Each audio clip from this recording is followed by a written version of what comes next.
ఈ ప్రస్తుత పరిస్థితులను బట్టి ఈ కరోనా మహమ్మారి ప్రపంచాన్ని, ముఖ్యంగా మన దేశాన్ని, రాష్ట్రాన్ని పట్టి పీడిస్తున్నటువంటి భయంకరమైనటువంటి పరిస్థితుల మధ్య అనేక మంది భయాందోళనకి గురవుతున్నటువంటి స్థితిని మనం చూస్తూ ఉన్నాం. ఒకవేళ వైరస్ వచ్చి కొంతమంది వ్యాధిగ్రస్తులుగా అయితే ఆ వైరస్ కంటే అధికంగా భయము వారి జీవితాన్ని చోటు చేసుకుని వారికున్నటువంటి ఆశను కోల్పోయి నిరాశలో పడి భయాందోళనకు గురై ప్రాణాలను కోల్పోతున్నటువంటి వారు అనేక మంది కనబడుతూ ఉన్నారు. అట్లాంటి నిరాశ నిస్పృహలో ఉన్నవారికి ఈ వాక్యాన్ని బోధిస్తున్నప్పుడు శక్తివంతమైన వాక్యము నరముల్లోనికి, మూలుగుల్లోనికి, హృదయంలోనికి చొచ్చుకుని పోయే ఈ దేవుని సజీవమైన వాక్యము మీరు అందరికీ అందే విధంగా షేర్ చేయాలని మనం చేస్తున్నాను. ఈ ఛానల్లో ఎవరైతే దేవుని యొక్క వాక్యాన్ని వింటూ ఉన్నారో అనేక మందికి తెలియపరచండి. మరి లోక సంబంధమైనటువంటి వార్తలు, భయాందోళనతో కూడినటువంటి వార్తలు మనం అనేక మందికి పంపిస్తూ ఉన్నాం, తెలియపరుస్తూ ఉన్నాం. చావు వార్తలు, భయము, భీతి, ఆందోళన, ఇట్లాంటి భయానకమైనటువంటి వార్తలు ఈ సోషల్ మీడియా ద్వారా ఎక్కువైపోతూ ఉన్నాయి. దేన్ని నమ్మాలో దేన్ని నమ్మకూడదో ప్రజలు తికమకమైపోతున్నటువంటి పరిస్థితులు. ఇలాంటి పరిస్థితుల మధ్య దేవుని వాక్యమే నమ్మదగినది. దేవునికి మహిమ కలుగును గాక. ఈ వాక్యాన్ని పట్టుకుని కనీసం విశ్వాసులైనటువంటి మీరు వాక్యాన్ని పంచండి. ఈ టీవీలో వీక్షిస్తున్నా, యూట్యూబ్ ఛానల్ ద్వారా వింటున్నా వాటిని మీరు రికార్డ్ చేసి మీకు విలువైనటువంటి మాట ఏమైతే ఉంటుందో ఆ మాట మీ స్నేహితులకు, మీ కుటుంబాలకు, మీ బంధువులకు తెలియపరచండి. అలా తెలియపరచడం ద్వారా ఈ వాక్యము వారి జీవితాన్ని ఆదరింపచేస్తుంది. ఇంకొక మాట ఏంటో తెలుసా?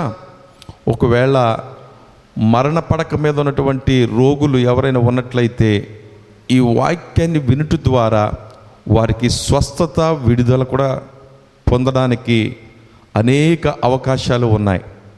ఎందుకంటే బైబిల్లో ఓ చక్కటి ఉదాహరణ, సావ సిద్ధమైనటువంటి రోగులను కూడా సహితము దేవుడు ముట్టినవాడుగా మనం చూస్తూ ఉన్నాం.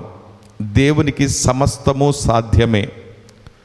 అంత మాత్రమే కాదు, యేసుక్రీస్తు ప్రభుల వారు 3 కార్యాలు చేసే దేవుడు. 1 ఆత్మకు రక్షణిచ్చే దేవుడు, 2 శరీరానికి స్వస్థతనిచ్చే దేవుడు, 3 నీ ఆర్థిక పరిస్థితులను బాగు చేసే దేవుడు.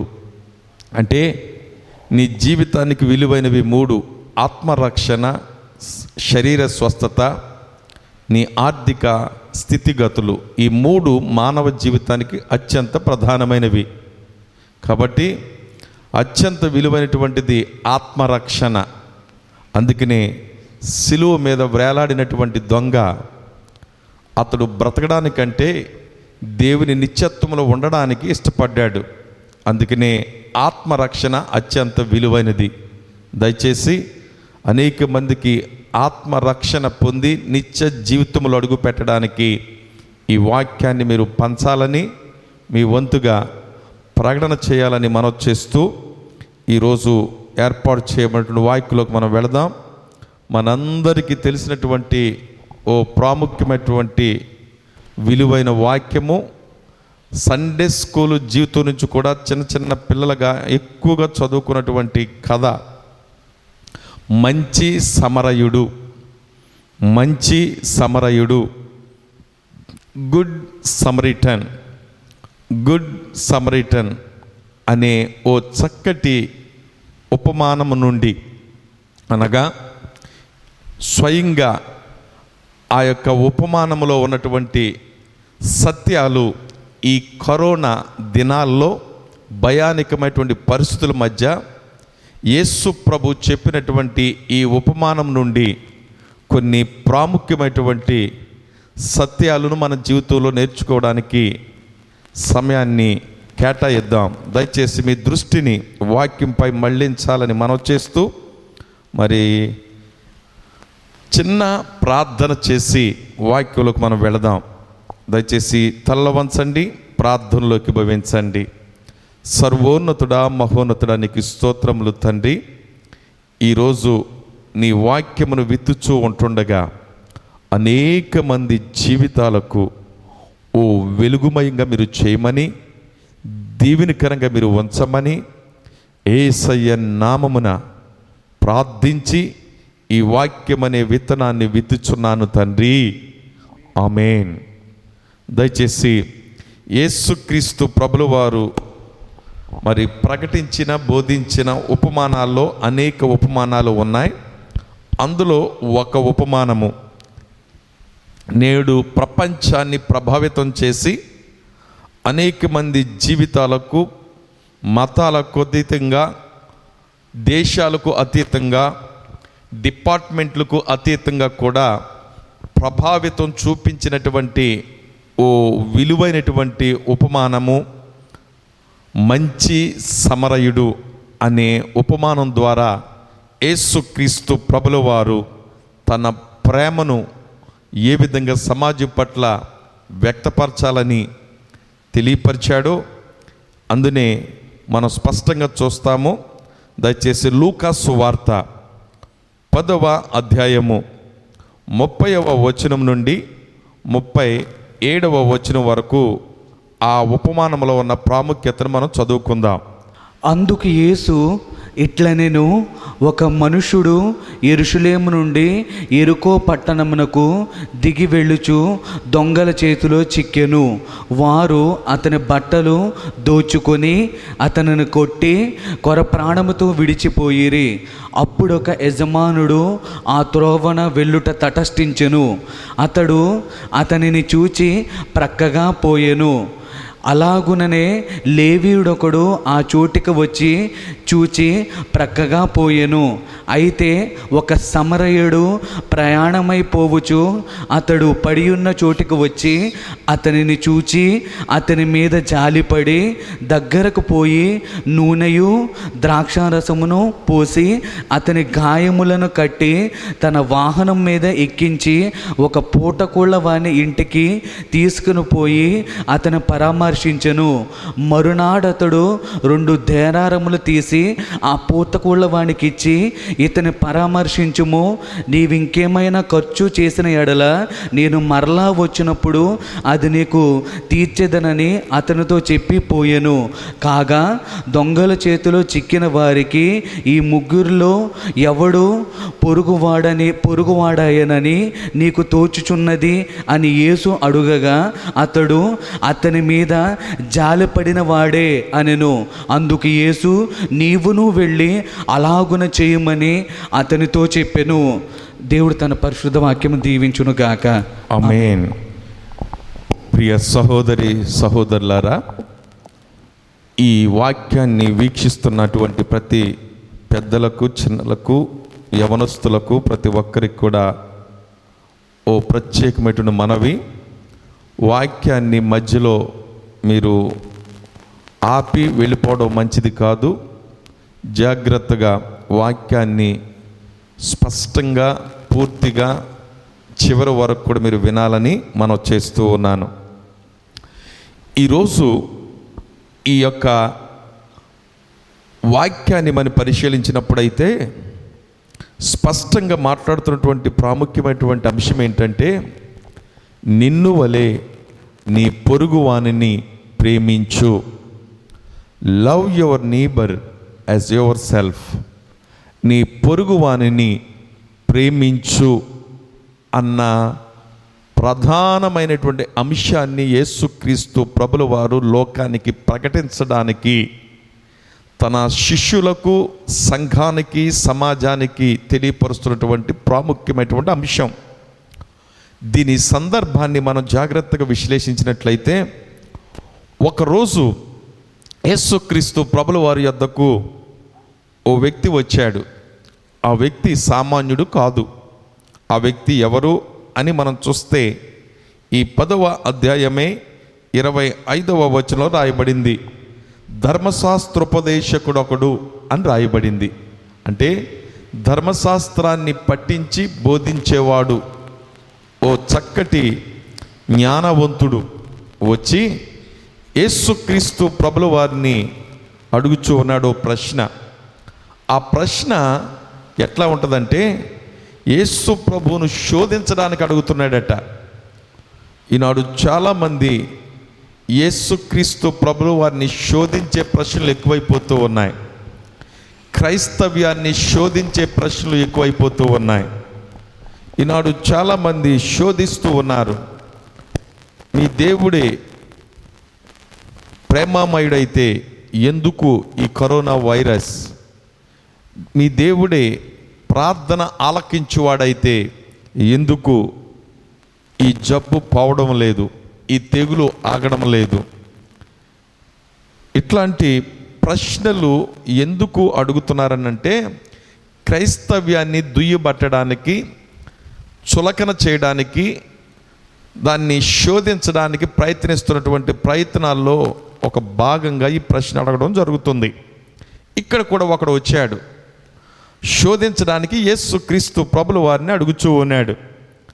అడుగుచున్నటువంటి ప్రశ్న ఏంటంటే, నేను పరలోకానికి వెళ్ళాలని ఉంది, మరి నేను పరలోకానికి వెళ్ళాలి అని అంటే నేనేం చేయాలి అని అడుగుతూ ఉన్నాడు. అప్పుడు యేసయ్య, వాడు సామాన్యుడు కాదు కదా, వాడు జ్ఞానవంతుడు, ధర్మశాస్త్రాన్ని పఠించినవాడు, మోషే ధర్మశాస్త్రము పూర్తిగా అవగాహన కలిగినటువంటి ధర్మశాస్త్ర ఉపదేశకుడు, బోధించేవాడు, ఓ రబ్బాయ్. అట్లాంటి ధర్మశాస్త్ర ఉపదేశకుడికి యేసు ప్రభుల వారు ప్రశ్న అడిగాడు. ఆ ప్రశ్న ఏంటంటే, మరి ధర్మశాస్త్రాన్ని చదివావు కదా, ఆ చదివినప్పుడు ఆ ధర్మశాస్త్రం నీకు ఏమని బోధిస్తుంది అని ఎప్పుడైతే ఆయా ప్రశ్న యేసుక్రీస్తు ప్రభుల వారు అడిగారో, వాడు చెప్పాడు 2 ప్రాముఖ్యమైన విషయాలు.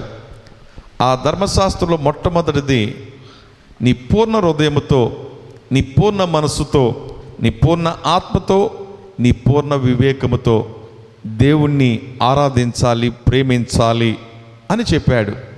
మరి రెండవది, అంత మాత్రమే కాదు, ధర్మశాస్త్రం ఏం చెప్తుందనంటే, నిన్ను వలె నీ పొరుగువాణ్ణి కూడా ప్రేమించు అని చెప్తూ ఉంది అని ఉత్తరం ఇచ్చాడు ఆ ధర్మశాస్త్ర ఉపదేశకుడు. అప్పుడు యేసయ్య అన్నాడు, నువ్వు చక్కగా తెలిసిన వాడివే అన్నీయు, కాబట్టి ఆ 2 ఆజ్ఞలు పాటించు అన్నాడు. అక్కడితో ఆగాడా? శోధించడానికి వచ్చాడు కదా. మరలా యేసుక్రీస్తు ప్రభుల వారిని మరొక ప్రశ్న అడుగుతూ ఉన్నాడు. ఆ ప్రశ్న ఏంటంటే ఇక్కడ చాలా స్పష్టంగా ఉంది, ఎవడు ఆ పొరుగువాడు, ఎవడు నా పొరుగువాడు అని యేసయ్యను ప్రశ్నిస్తూ ఉన్నాడు.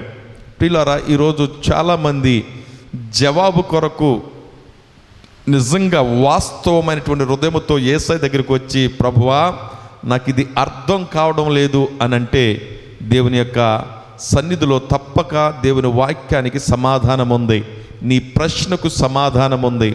కానీ నాడు మొత్తన్మాదులు చేస్తున్న పని ఏంటో తెలుసా? కేవలము క్రైస్తవ్యాన్ని తప్పు పట్టడానికి, దుయ్యబట్టడానికి చేస్తున్నటువంటి ప్రయోగాల్లో ఎన్నెన్నో ప్రశ్నలు, ఎన్నెన్నో రకాలైనటువంటి దుయ్యబట్టే మాటలు మాట్లాడుతూ, ఈ ప్రశ్నకు సమాధానం చెప్పండి, ఆ ప్రశ్నకు సమాధానం చెప్పండి, ఎందుకు ఇది ఎలా ఉంది, ఎందుకు అది ఎలా ఉంది.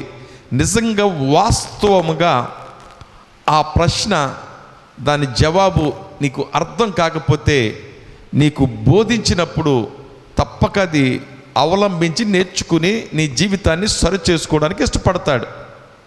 కానీ ఈ శాస్త్రుల వలె, ఈ పరిచయుల వలె, ఈ ధర్మశాస్త్ర ఉపదేశకుల వలె కొంతమంది మతోన్మాదులు ఎప్పుడైతే దీన్ని తప్పు పట్టాలని ప్రశ్నించడానికి ఆ ప్రశ్న ఈ ప్రశ్న అడుగుతూ ఉంటారో, ఇట్లాంటి వాళ్ళకి ఎంత జవాబు ఇచ్చినా కానీ వారు దాన్ని సరిపుచ్చుకోలేరు, తృప్తి పొందలేరు. ఎందుకంటే వాళ్ళ ఉద్దేశం ఏంటంటే పూర్తిగా క్రైస్తవ్యాన్ని తప్పుపట్టి శోధించి దాన్ని నెట్టివేయడానికి ప్రయత్నిస్తున్నటువంటి భాగమే తప్ప అంగీకరించడానికి, సత్యాన్ని స్వీకరించడానికి వారు ఒప్పుకోరని మీకు తెలియపరుస్తున్నాను.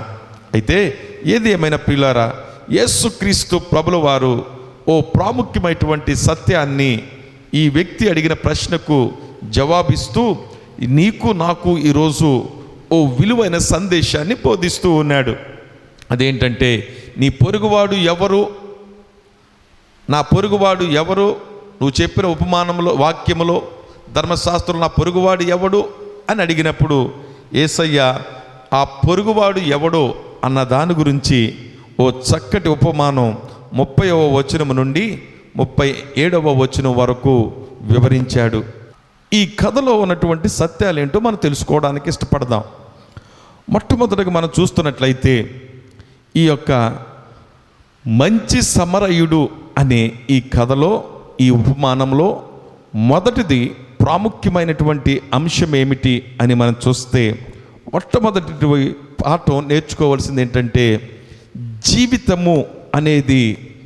జీవితము అనేది ఓ శవాలతో కూడుకున్నటువంటిది.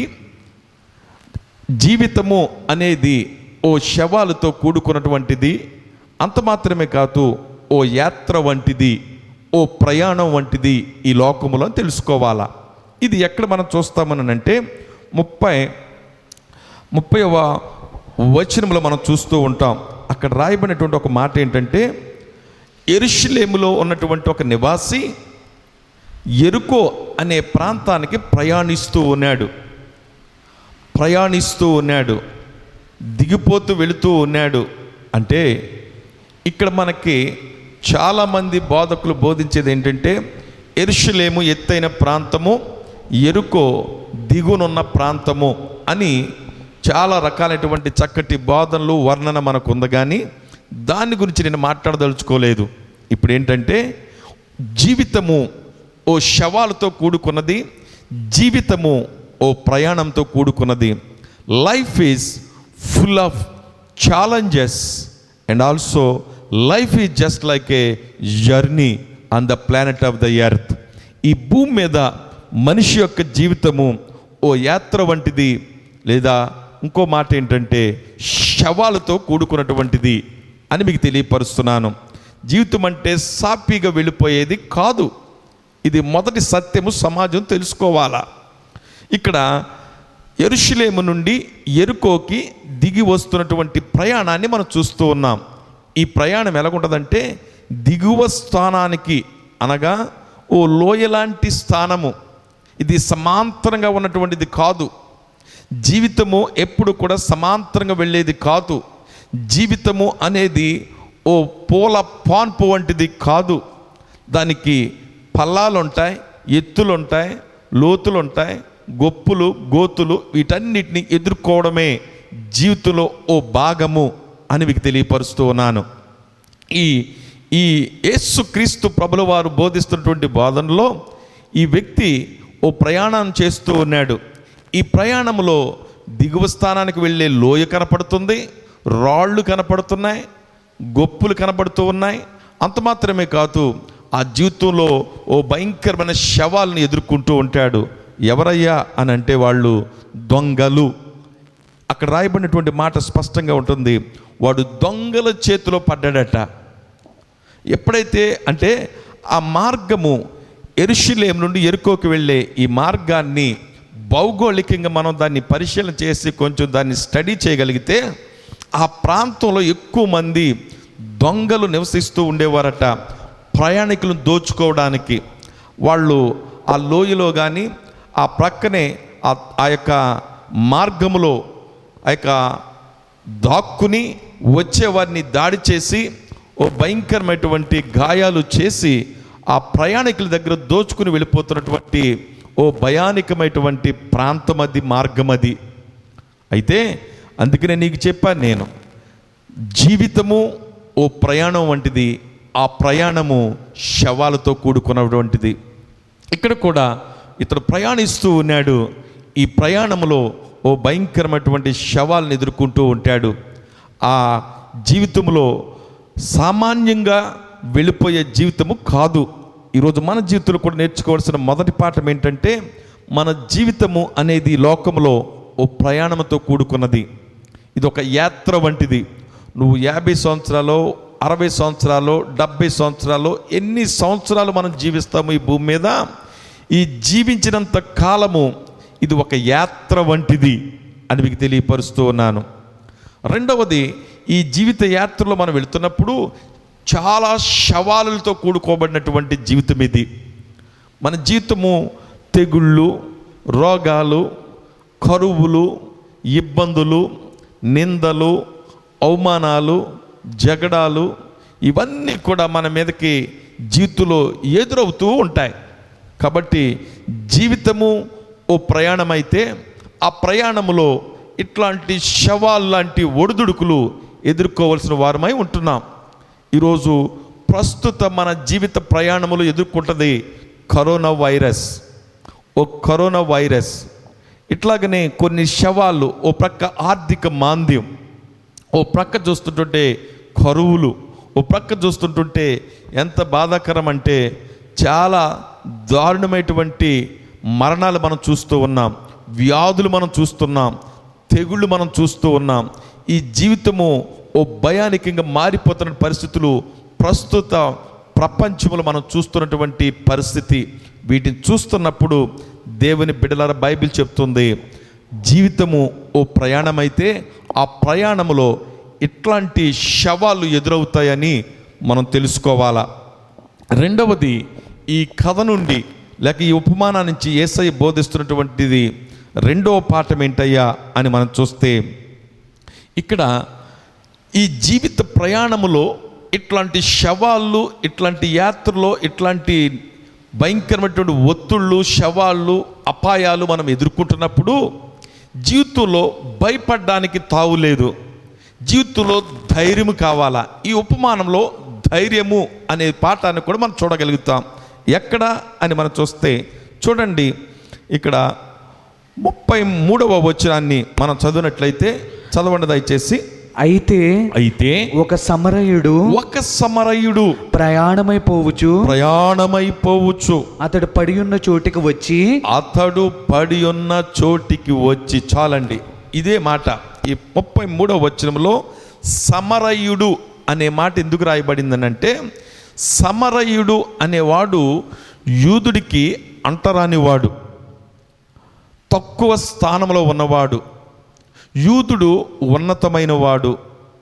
ఈ యూదుడు సమరయుల్ని ఎప్పుడు కూడా అంటరాని వారిగా చూస్తూ ఉండేవారు, దూరంగా ఉంచేవారు. అయితే ఇప్పుడు ఎప్పుడైతే ఈ యూదుడు జీవితంలో ఓ శవాలకి దొంగల చేత కొట్టబడి, దోయబడి, గాయముల చేత రోడ్డు మీద ప్రక్కన పడి ఉన్నాడో, ఇప్పుడు ఆ యూదుని ఏదైనా సహాయం చేయడానికి, ఏదైనా ఒక సహాయ కార్యక్రమం చేయడానికి రావాలనంటే యూదుడే రావాలి తప్ప సమరయుడు రావడానికి వీల్లేదు. ఎందుకనంటే ఒకవేళ ఇదే సమరయుడు ఆ యొక్క యూదుణ్ణి తీసుకుని, ఇందాక మనం క్లిప్పింగ్లో చూసినటువంటి రీతిగా ఆ గాడిద మీద వేసుకుని అలా ఇళ్లలోనికి తీసుకుని వెళుతూ అతన్ని బాగు చేయడానికి ఓ హాస్పిటల్కో, ఓ పూటకో ఉన్న వాళ్ళ ఇంటికో తీసుకువెళుతున్నప్పుడు చూస్తున్న వాళ్ళందరూ ఏమంటారో తెలుసా? ఇతడే ఆ యొక్క యూదుణ్ణి కొట్టి చంపడానికి ప్రయత్నించి ఏమీ తెలియని వాడిగా తీసుకుని వస్తున్నాడు.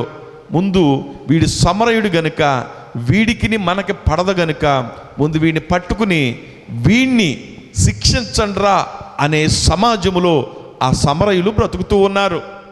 అంటే ఇప్పుడు పడి ఉన్నవాడు నాకెందుకులే అని వెళ్ళిపోయే పరిస్థితి అది. అయితే విచిత్రం ఏంటంటే, ఇక్కడ తెలుసుకోవాల్సినటువంటి ప్రాముఖ్యమైన పాఠం ఏంటంటే, ఈ సమరయుడు రేపొద్దున సమాజం నన్ను ఏం ప్రశ్నిస్తుందో, ఒకవేళ ఈ పడి ఉన్న వ్యక్తిని తీసుకుని ఈ గాడిద మీద నేను తీసుకుని వెళితే, అతనికి నేను సహాయం చేస్తే ఈ సమాజం నన్ను ఏం చేస్తుందో ఏమంటుందో అనే పిరికితనము, అపనమ్మకము లేకుండా ఓ ధైర్యంతో ముందుకు వస్తాడు సమరయుడు. అంతకుముందు మనం చూసాం, ఓ యూదుడు అనగా ఓ యాజకుడు వెళ్ళాడు, ఓ లేవీయుడు వెళ్ళిపోయాడు. కానీ ఆ ఇద్దరు కూడా సొంత వారే, సొంత ఇశ్రాయేలీలే, సొంత జాతి వారే, సొంత కుటుంబీకులుగా సంబంధించినటువంటి ఓ ప్రాంతవాసులే, సొంత యూదులు కుటుంబానికి సంబంధించిన వాళ్ళే. కానీ ఆ కుటుంబ యూదులకు సంబంధించినటువంటి వారు కూడా పడి ఉన్న వాడిని పట్టించుకోకుండా వెళ్ళిపోతూ ఉన్నటువంటి పరిస్థితిని మనం చూసాం. ఎందుకంటే వాళ్ళకి తెలుసు, ఇప్పుడు నేను వెళ్ళి వీడిని పట్టుకుంటే బహుశా నేనే వీడిని కొట్టానేమో, లేకపోతే నేనే వీడిని దోచుకున్నానేమని రేపు పొద్దున సమాజంలో నా మీద పడుతుంది నింద, నాకెందుకులే అని వెళ్ళిపోతున్న పరిస్థితులు. ఇందులో నుంచే ఇంకో విషయాన్ని మీకు చెప్పాలని ఆశపడుతున్నాను ప్రియులారా. ఈనాడు గుడ్ సమరిటన్ అనే ఓ పోలీసు శాఖలో ఓ ఉన్నతమైనటువంటి ఓ చట్టాన్ని విడుదల చేసింది మన భారత ప్రభుత్వం సుప్రీంకోర్టు నుండి.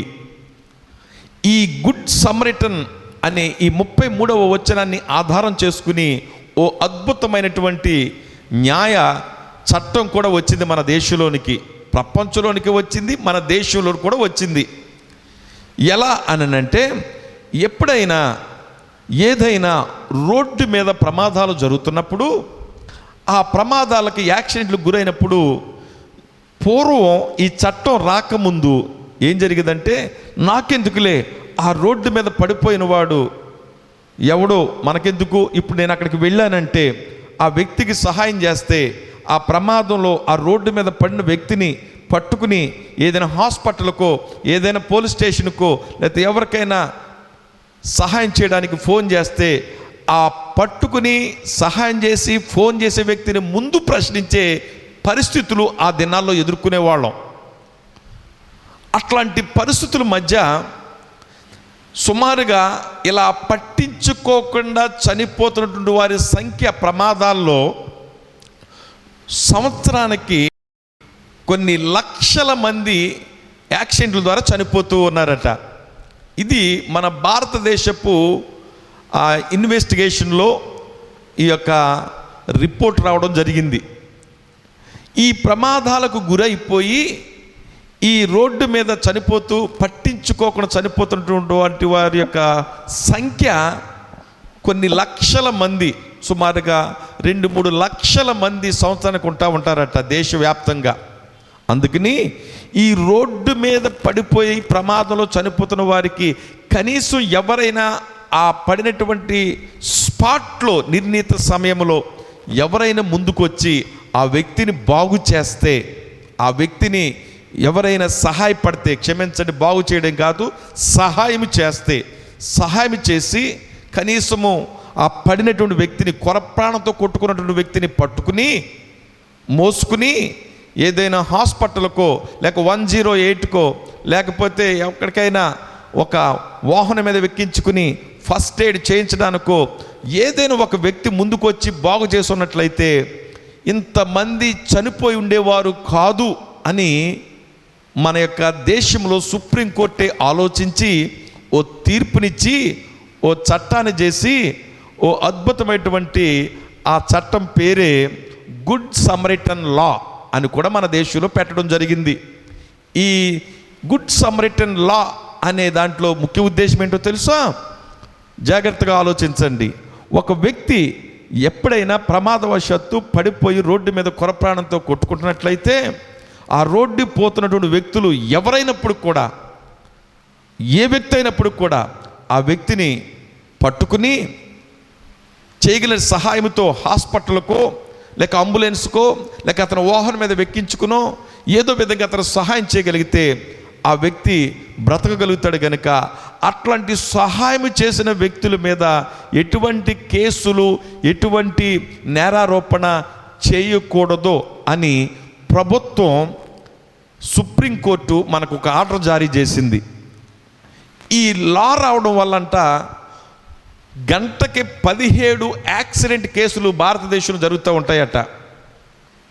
గంటకి 17 యాక్సిడెంట్ కేసులు జరుగుతున్నప్పుడు అందులో సుమారుగా 118 మంది ఇలా కాపాడడం ద్వారా, రోడ్డు మీద ఎవరైనా సహాయం చేయడం ద్వారా వాళ్ళు 118 మంది ఆరోగ్యాలతో ప్రాణాపాయం నుండి తప్పించుకుని క్షేమంగా బ్రతకగలుగుతున్నారని ఈ గుడ్ సమరిటన్ లా ద్వారా మనకు వెల్లడైంది. దేవునికి మహిమ కలుగును గాక. అంటే ఈ యేసుక్రీస్తు ప్రభుల వారు బోధించినటువంటి ఈ ఉపమానంలో నుంచే ఈరోజు సమాజంలో పోలీసు శాఖలో కూడా గుడ్ సమరిటన్ అనే ఓ చక్కటి న్యాయ చట్టము కూడా మనకు రావడం జరిగింది. ఇదే ఇక్కడ మనం చూస్తూ ఉన్నాం. అదేంటంటే ధైర్యముతో ముందుకు వెళ్తుంటాడు ఈ సమరయుడు. నాకెందుకులే, వీడిని పట్టుకుంటే నాకేం జరుగుద్దో, ఈ మర్డర్ నా మీద పడుతుందేమో, ఈ యొక్క నేనే కొట్టాను, నేనే దోచుకున్నాను, ఈ దొంగతనం, ఈ సమస్య నా మీద పడుతుందేమో అని ప్రక్క నుండి తన కుటుంబీకులు, తన బంధువులు, తన జాతి వారు పక్కని నడుచుకుంటూ పోతూ ఉన్నటువంటి స్థితి మనం చూస్తూ ఉన్నాం. కానీ సమరయుడు అని రాయబడింది. అనగా సమరయుడు అనగా యూదులకి అంటరానివాడు, తక్కువ స్థానంలో ఉన్నవాడు, వారికి వీరికి ఎప్పుడు కూడా వివాదాలతో జీవిస్తున్నటువంటి శాఖవాడే. కానీ ఇక్కడ గమనించండి, వీడు యూదుడని చూడలేదు, లేక నేను తక్కువ వాడిని సమరయుడని చూడలేదు, రేపేం జరుగుద్దో నాకు అని చూడలేదు, లేకపోతే ఎవడు నన్ను ప్రశ్నించి నా మీద నింద వేస్తాడేమో అని చూడలేదు, దేన్ని చూడలేదు. ఓ ధైర్యంతో తెగించి ముందుకు అడిగేస్తూ ఉంటాడు. ఈ యొక్క సమరిటన్, ఈ ఉపమానంలో ఈ గుడ్ సమరిటన్, మంచి సమరయుని యొక్క కథలో ఈ యొక్క నేర్పిస్తున్నటువంటి రెండో పాఠం ఏంటో తెలుసా? దేవుని బిడ్డలారా, మనము ధైర్యముగా ఉండాలి, ధైర్యముగా జీవించాలి. ఈ జీవిత యాత్రలో బ్రతుకు ధైర్యం కలిగి జీవించాలి. ధైర్యం ఎప్పుడైతే మనం కోల్పోతూ ఉంటామో, ఎప్పుడైతే మనకు పిరిగితనము చోటు చేసుకుంటుందో, అప్పుడు మన యొక్క శారీరక స్థితిలో ఉన్నటువంటి వ్యాధి నిరోధక శక్తి కూడా డౌన్ అయిపోతూ ఉంది. ఈరోజు చాలా మరణాలు సంభవించడానికి గల కారణము వ్యాధి నిరోధక శక్తి ఎప్పుడైతే వ్యక్తిలో పడిపోతూ ఉందో, నేను చనిపోతాను, నేను కూడా ఈ విధంగానే పతనం అయిపోతానని ఈ వార్తలు చూసి, ఆ శవాలు చూసి, ఆ కుట్రలు చూసి, ఆ పరిస్థితులు చూసి ఈ వ్యక్తులు కూడా, బాగున్న వ్యక్తులు కూడా కృంగిపోవడం గల కారణం ఏమిటయ్యా అంటే ఈరోజు ధైర్యాన్ని కోల్పోవుట. సమరయుడు నేర్పిస్తున్నటువంటి పాఠం ఏంటో తెలుసా? అతడు యూదుడని, రేపొద్దున్న యూద సమాజము నన్ను రాళ్లతో కొడతదని, ఈ నింద నా మీద పడతదని, లేకపోతే నా మీదే ఈ దొంగతనము దోపిడీ నా మీదే పడవచ్చని అతడు పిరికితనానికి గురి కాలేదండి. ధైర్యంతో పడి ఉన్న చోటికి ముందుకు వచ్చాడు. దేవునికి మహిమ కలుగును గాక. పడి ఉన్న చోటికి ముందుకు వచ్చాడు అంటే అతనికి ఎంత ధైర్యం కావాలా, ఎంత బలము కావాలా, ఎంత నిరీక్షణ కావాలా. ఎందుకో తెలుసా? ఆ యూదులు రేపు రాళ్లతో కొట్టవచ్చు, లేకపోతే ఎవడో చేసిన నేరము నా మీద పడవచ్చు. రేపు పొద్దున సమాజము, రే నువ్వు ఎలా తీసుకొచ్చావురా, ఎలా జరిగిందిరా అని 100 ప్రశ్నలు అడిగితే దానికి నేను సమాధానం చెప్పాలేమో అని ఇట్లాంటి ప్రశ్నలకు, ఇట్లాంటి సమాజ కట్టుబాట్లకు రేపు ఏం జరుగుతుందో దానికి భయపడక ధైర్యంతో ఈ సమరయుడు ముందుకు అడుగు వేశాడు. ఈరోజు సమాజము చాలా భయంకరమైనటువంటి పరిస్థితిలో ఉన్నది. దేవుని బిడ్డలారా, పిరికితనంతో, అవిశ్వాసముతో ధైర్యాన్ని కోల్పోయి జీవిస్తున్నావా? ఇక్కడ జీవితంలో నేర్చుకోవాల్సింది ఏంటో తెలుసా? ఈ సమరయుడు నేర్పిస్తున్నటువంటి మరో పాఠం ఏంటయ్యా అంటే, జీవితంలో ధైర్యము అనే దాన్ని మనం కలిగి జీవించాలా. అందుకని మన బైబిల్ స్పష్టంగా తిమోతితో మాట్లాడుతూ పౌలు గారు చెప్తున్న మాట ఏంటో తెలుసా? దేవుడు నీకు పిరికితనమును నీకు ఇవ్వలేదు, పిరికితనమును నీకు ఇవ్వలేదు, అవిశ్వాసము నీకు ఇవ్వలేదు. దేవుడు నీకేమి ఇచ్చాడో తెలుసా? ధైర్యమును, దత్తపుత్ర ఆత్మను నీకు ఇచ్చాడు. ఆయన ఇంద్రియ నిగ్రహం కలిగినటువంటి శక్తిని దేవుడు నీకు ఇచ్చాడు. పిరికితనం ఇవ్వలేదు ప్రియులారా. ఈరోజు జీవితంలో ఎదుర్కొన్నటువంటి ఈ వైరస్ను కానివ్వండి, ఇంట్లో ఎదుర్కొన్నటువంటి ఇబ్బందులు కానివ్వండి, ఇంట్లో జీవితంలో ఎదుర్కొన్న శవాలు మనం ఎదుర్కొంటున్నప్పుడు వీటిని చూసి అధైర్యానికి గురి కాకండి, ధైర్యాన్ని కలిగి ముందుకు సాగండి. అందుకనే ఈ మంచి సమరయుడు అన్న ఈ యొక్క నీతి విలువైనటువంటి ఉపమానంలో జీవితం పట్ల నేర్పిస్తున్నటువంటి రెండో పాఠం ఏమిటయ్యా అని అంటే, జీవితంలో ధైర్యం కలిగి బ్రతకాల, జీవితంలో ధైర్యం కలిగి బ్రతకాల. పిరికితనము కాదు, పిరికితనం మనిషిని కృంగదీస్తుంది, ధైర్యము మనిషికి ఆరోగ్యాన్ని ఇస్తుంది. అందుకని ఈ మంచి సమరయుల్లో జీవితం అనేది ఒక యాత్రతో పోలిస్తే, శవాలతో పోలిస్తే, ఆ యాత్రలో శవాల్లో మనము ధైర్యం కలిగి జీవించాలా. ఇది రెండవ పాఠం. మూడవ పాఠాన్ని మనం చూడడానికి ప్రయత్నిస్తే, ఇక్కడ మనం చూడండి దయచేసి, ఇక్కడ మనం చూస్తున్నట్లయితే మూడవ పాఠం ఏమిటయ్యా అంటే, ఇక్కడ సమరయుడు అన్నప్పుడు ఇక్కడ ఆలోచన చేయండి. సమరయుడు అన్నప్పుడు యూదుడికి దూరంగా ఉండేవాడు, యూదుడితో కలిసేవాడు కాదు, వేరే కులస్థుడు అని మన భాషలో చెప్పొచ్చు. అడు వేరే శాఖకు సంబంధించిన వాడు, వేరే ప్రాంతానికి సంబంధించిన వాడు, వేరే జాతికి సంబంధించిన వాడు. ఈ సమరయుడు యూదుడి దగ్గరికి రాకూడదు, వచ్చిన వాడిని ముట్టకూడదు. ఆలోచన చేయండి. అంటరాని వ్యవస్థ అక్కడ మనం చూస్తూ ఉంటున్నాం. ఇట్లాంటి కట్టుబాటులో ఉన్నటువంటి జీవితంలో ఇక్కడ జరుగుతున్నటువంటి అద్భుతమైనటువంటి మూడో పాఠం ఏంటో తెలుసా? 34వ వచనం మనం చదువుతున్నట్లయితే, అతనిని చూచి అతని మీద జాలిపడి దగ్గరకు పోయి నూనెయు ద్రాక్షారసమును పోసి అతని గాయములను కట్టి తన వాహనం మీద ఎక్కించి ఆలోచన చేయండి. ఇక్కడ దగ్గరకు వెళ్ళి తన కలిగిన దానిని ఏమైతే ఉన్నదో దాన్ని అతనికి ఇచ్చి, అతని గాయములను శుద్ధి చేసి తన గాడిద మీద అనగా తన వాహనం మీద ఎక్కించుకుని, అంటే ఇప్పుడు గమనించండి, ఓ వ్యక్తి సమరయుడైనప్పుడు కూడా, మరో వ్యక్తి యూదుడైనప్పుడు కూడా ఇక్కడ కుల వ్యవస్థను, మత వ్యవస్థను, ప్రాంతీయ వ్యవస్థను చూడలేదు. ఏం చేస్తారో తెలుసా? ఆపదలో ఉన్నాడు, కష్టములో ఉన్నాడు, ప్రాణాపాయ స్థితిలో ఉన్నాడు, ఇరుకులో ఉన్నాడు అన్న అవసరతను చూశాడు తప్ప ఇక్కడ తనకున్నటువంటి జాతి, వర్ణ, కుల వ్యవస్థను చూడలేదండి. ఈ మంచి సమరయుడు అన్న ఈ ఉపమానంలో యేసయ్య బోధిస్తున్న మూడో పాఠం ఏంటో తెలుసా? జీవితములో కుల వ్యవస్థకు కానీ, మానవ జీవితంలో ప్రాంతీయ వ్యవస్థలకు కానీ, లేక కట్టుబాట్లకు కానీ చోటు లేదు. మానవత్వం కలిగి జీవించాల. మానవత్వము ప్రాముఖ్యమైనది. ఇక్కడ మానవుడుగా ఇతడు బాధపడ్డాడు, తోటి మానవుడిగా పడి ఉన్నాడు, బాధతో ఉన్నాడు, చావుకు దగ్గర అయిపోయి ఉన్నాడు, వస్త్రహీనుడిగా ఉన్నాడు, కష్టంలో ఉన్నాడు, బాధలో ఉన్నాడని చెప్పి ఇక్కడ ఏం చేశాడు తెలుసా? ఆ బాధను చూశాడు, ఆ కష్టాన్ని చూశాడు, ఆ ఇబ్బందిని చూశాడు తప్ప కులాన్ని చూడలేదు, మతాన్ని చూడలేదు, ప్రాంతీయ భేదాలు చూడలేదు, వాటిని సమాజంలో కట్టుబాట్లు చూడలేదు. అంటే దీని అర్థం ఏంటంటే, ఇక్కడ ఈ యేసుక్రీస్తు వారు బోధిస్తున్నటువంటి మాటలో, ఇక్కడ ఉపమానములో గమనించండి, ఈ క్రీస్తు ప్రేమలో లేక మనిషి చూపిస్తున్న, దేవుని బిడ్డలుగా మనం చూపిస్తున్న ప్రేమలో కులతత్వం ఉండకూడదు, మతతత్వం ఉండకూడదు, ప్రాంతీయ భేదాలు ఉండకూడదు. ఇది చావాల మన జీవితంలో.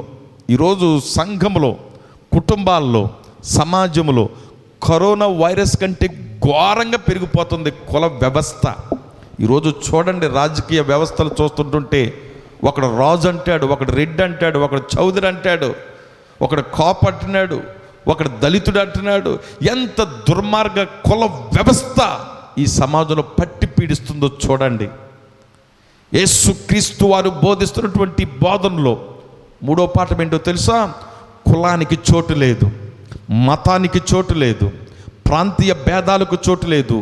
ఈ విశ్వమంతా కూడా దేవుడు సృష్టించినటువంటి ఈ యొక్క విశ్వంలో మనిషిని దేవుడు సృష్టించాడు. మనిషిని మనిషిగా చూడండి, ప్రేమించండి. బాధలో ఉన్నవాడిని చూడండి, ఇబ్బందులు ఉన్నవాడిని చూడండి. నేను అడుగుతూ ఉన్నాను, ఈ కరోనా కష్టకాలంలో ఓ వ్యక్తి గమనించండి, సొంత కులస్తుడైన, సొంత భార్య అయినా, సొంత భర్త అయినా ఆలోచన చేయండి, కనీసం ఆ వ్యక్తిని పట్టుకోవడానికి కూడా మనం వెళ్ళడానికి వెనకాడుతూ ఉన్నారు. ఏ కులం నిన్ను రక్షించింది? ఏ మతం నిన్ను రక్షించింది?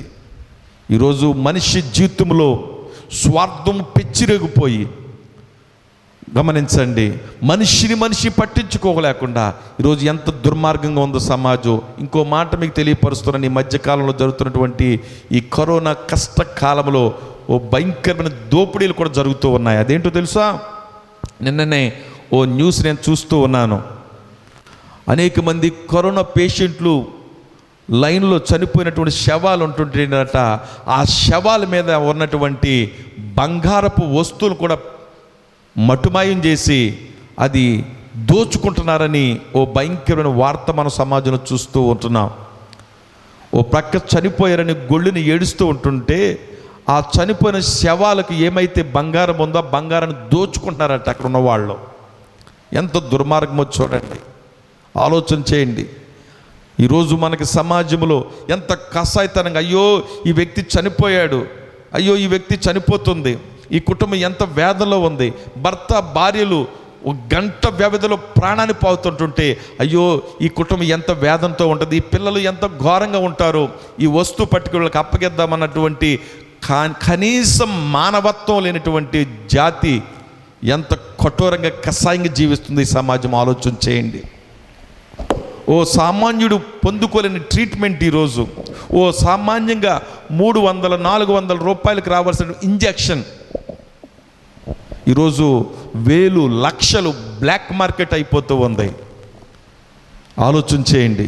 బ్రోకర్స్ ఎక్కువైపోయారు మెడిసిన్లో కూడా. ఈరోజు వైద్యము ఓ వ్యాపారం అయిపోయింది. ప్రాణాలను కాపాడవలసిన వారే ప్రాణాలను తీసే పరిస్థితి అయిపోతుంది. ఎక్కడ చూసినా ఆక్సిజన్ సిలిండర్స్ లేక, అంబులెన్స్ లేక, బెడ్స్ లేక, మనుషులను పట్టించుకోక ఎంత కిరాతకంగా కనపడుతుందో సమాజం. ఆలోచన చేయండి ప్రియులారా. యేసయ్య చెప్తున్నది ఏంటో తెలుసా? కులతత్వాన్ని ఆపండి, మతాన్ని ఆపండి. ఈరోజు మనుషులు అనేక మంది మటుమాయిపోతూ ఉంటుంటే, నా కులం అంటాడు ఒకడో, మరొకడు అంటాడు నా డినామినేషన్ అంటాడు. క్రైస్తవులో కూడా ఏదో చేయగలిగినటువంటి సహాయం చేస్తూ ఉంటుంటే ఆ చేసే వాళ్ళకి పేర్లు పెడుతున్నటువంటి సమాజం ఈరోజు. నా డినామినేషన్ గొప్పది, నా సిద్ధాంతం గొప్పది, నా సంఘము గొప్పది, నా బోధే గొప్పదని మరికొంతమంది. ఆలోచన చేయండి. ఈరోజు కులాల రీతిగా, ప్రాంతాల రీతిగా, సిద్ధాంతాల రీతిగా, సంఘాల రీతిగా, డినామినేషన్ రీతిగా విడిపోతున్న సమాజమా. ఈరోజు ప్రభు బోధిస్తున్నటువంటి 3వ పాఠం ఏంటో తెలుసా? దేవుని నమ్మిన బిడ్డలారా, దేవుని దృష్టిలో కులం, మతం, ప్రాంతీయ భేదము లేదు. అందుకని ఆ సమరయుడు వచ్చాడట, నాకు కులం లేదు, నాకు మతం లేదు, నేను సమరయుడిని, సమరయ ప్రాంతానికి సంబంధించినోడిని, నీవు యెరూషలేముకు సంబంధించినోడు, నీ ప్రాంతం వేరు, నా ప్రాంతం వేరు అని అనలేదు ఇక్కడ. అంటే యేసయ్య బోధిస్తున్నటువంటి ప్రబోధములో, మన జీవిత విధానములో, మన జీవిత ప్రయాణములో ఎదుర్కొన్నటువంటి శవాలు ఎదుర్కొంటున్నప్పుడు ధైర్యంగా నిలబడాలి. ఆపదలో ఉన్న వారికి కులంతో, మతంతో, ప్రాంతీయతో ఎటువంటి ఆటంకాలు పెట్టక మనము కులతత్వాన్ని, మతతత్వాన్ని విడిచి మానవతత్వంతో, ప్రేమతత్వంతో వాళ్ళకి సహాయం చేయవలసిన బాధ్యత ప్రతి ఒక్కరిపై ఉన్నది. అందుకనే యేసయ్య నేర్పిస్తున్నటువంటి ఈ ఉపమానంలో 3వ పాఠం ఏంటంటే, కులానికి చోటు లేదు, మతానికి చోటు లేదు, ప్రాంతీయ భేదానికి చోటు లేదు. యేసయ్య ప్రేమలో కులం లేదు, యేసయ్య ప్రేమలో మతం లేదు, యేసయ్య ప్రేమలో ప్రాంతీయ భేదము లేదు. ఇట్లాంటి భేదాలు పెట్టుకుని జీవించే విశ్వాసులు, సేవకులు, సంఘాలు, క్రైస్తవులు వీరు దేవుని ప్రేమలో ఉన్నవారు కానే కాదు. అందుకనే ఈ మంచి సమరయుడు అనే ఈ ఉపమానంలో ప్రభు సమాజానికి బోధిస్తున్న మూడో పాఠం ఏంటంటే, దయచేసి కులతత్వాన్ని విడిచిపెట్టండి, మతతత్వాన్ని విడిచిపెట్టండి, భయంకరమైనటువంటి సిద్ధాంతాలు విడిచిపెట్టండి, లేక ప్రాంతీయ భేదాలు విడిచిపెట్టండి. దేవుని ప్రేమతత్వం కలిగి మానవత్వం కలిగి జీవించండి. ఇది మూడవ పాఠం. నాలుగో పాఠం గమనించండి. మనం చూస్తాం 34, 35 వచ్చి మనం చదువుతున్నప్పుడు అక్కడ మనం స్పష్టంగా మనం చదువాం ఇందాక. చదవండి. తన వాహనం మీద ఎక్కించి ఒక పూట కోళ్ళ వాని ఇంటికి తీసుకుని పోయి అతని పరామర్శించెను. గమనించండి, దీని అర్థం ఏంటో తెలుసా? సహాయము చేసే చేతులు. గమనించండి, అవసరతలో సహాయం చేయాలి అన్న ప్రాముఖ్యమైన పాఠాన్ని నేర్పిస్తూ ఉన్నది ఈ యొక్క యేసయ్య ఉపమానము. గమనించండి, ఈ మంచి సమరయుల్లో ఈ ఉపమానంలో 4 ప్రధానమైనటువంటి పాఠాలు మనం నేర్చుకుంటూ ఉన్నాం. మొదటి పాఠం ఏంటంటే, జీవితము ఓ ప్రయాణము. ఆ ప్రయాణాల్లో చాలా ఒత్తిళ్ళు, సవాళ్ళు ఉంటాయి. అది ఆ యొక్క వ్యక్తి ప్రయాణిస్తున్నప్పుడు దొంగల చేతిలో పడిపోయి, దిగువ స్థానంలో పడిపోయి, వస్త్రాలు పోగొట్టుకుని గాయపరచబడి అతని జీవితం ఓ శవాలుగా మారిపోయింది. అంటే జీవితము అనేది ప్రయాణము.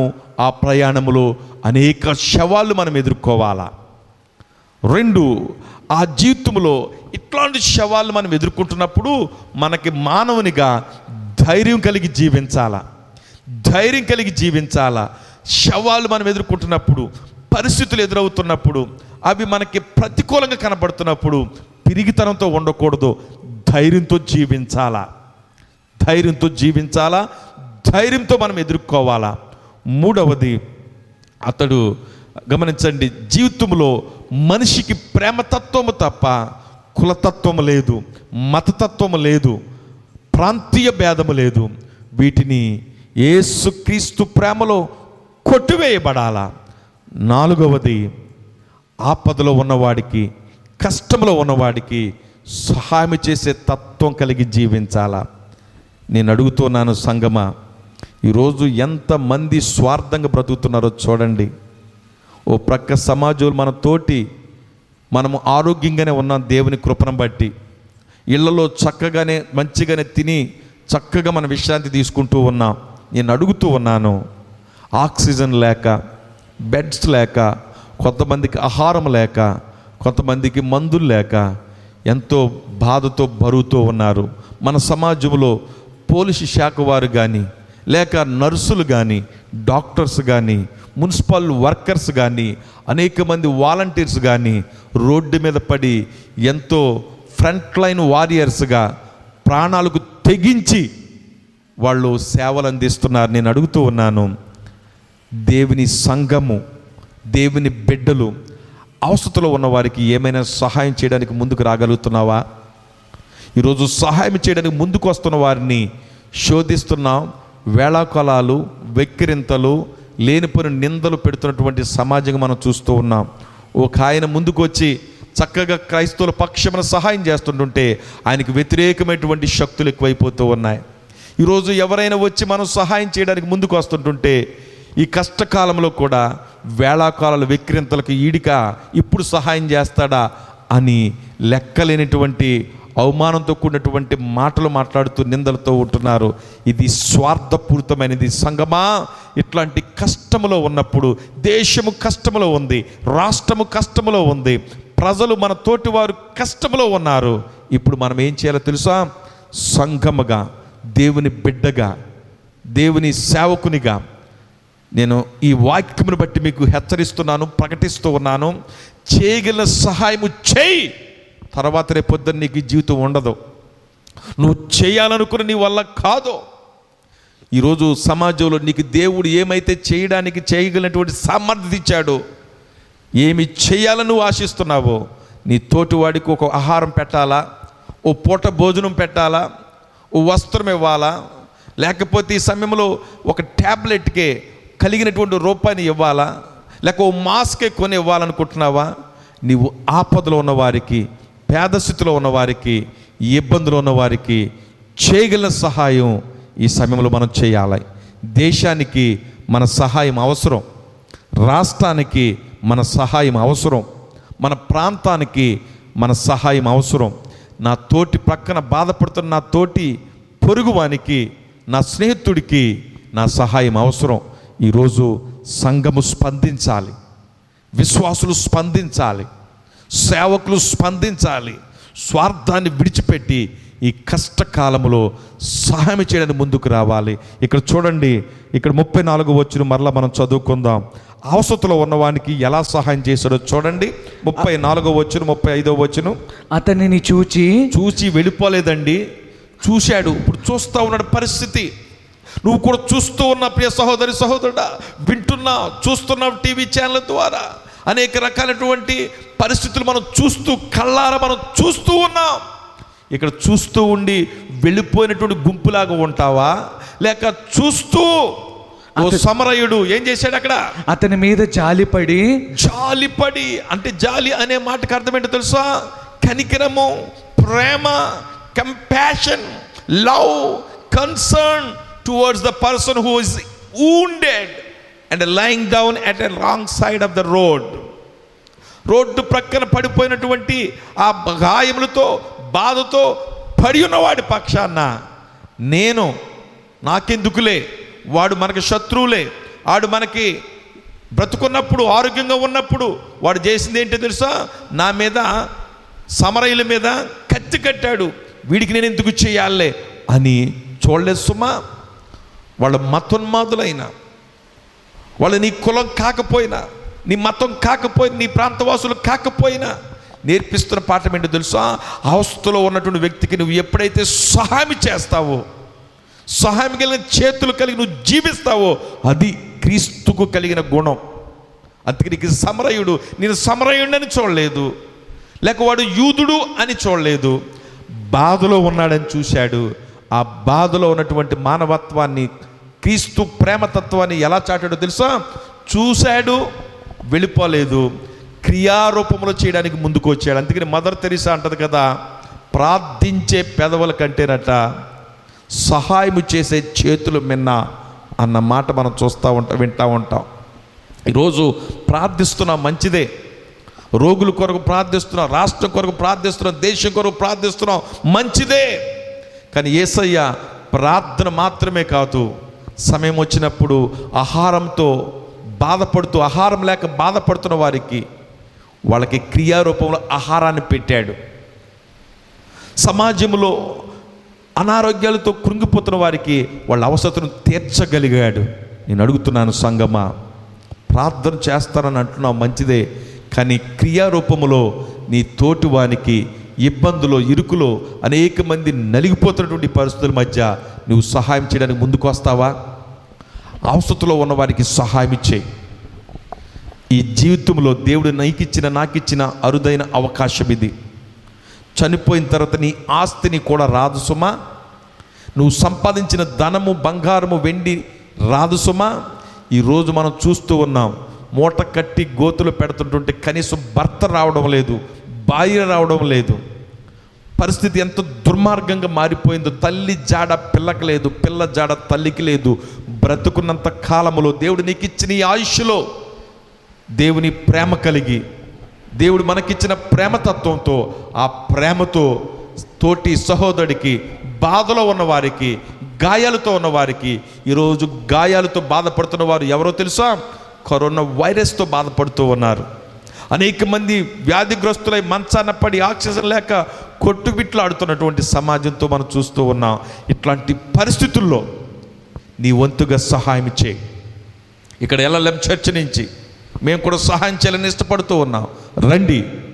ఒకవేళ నీవు సంఘ విశ్వాసిగా, సంఘ పెద్దలుగా, సమాజంలో ఉన్నటువంటి తోటి వారిగా ఎవరైతే మీరు ఉంటున్నారు, ఈ వాక్యాన్ని వింటున్నారో, రండి, మాతో పాటు కలిసి సహాయం చేయడానికి ముందుకు రండి.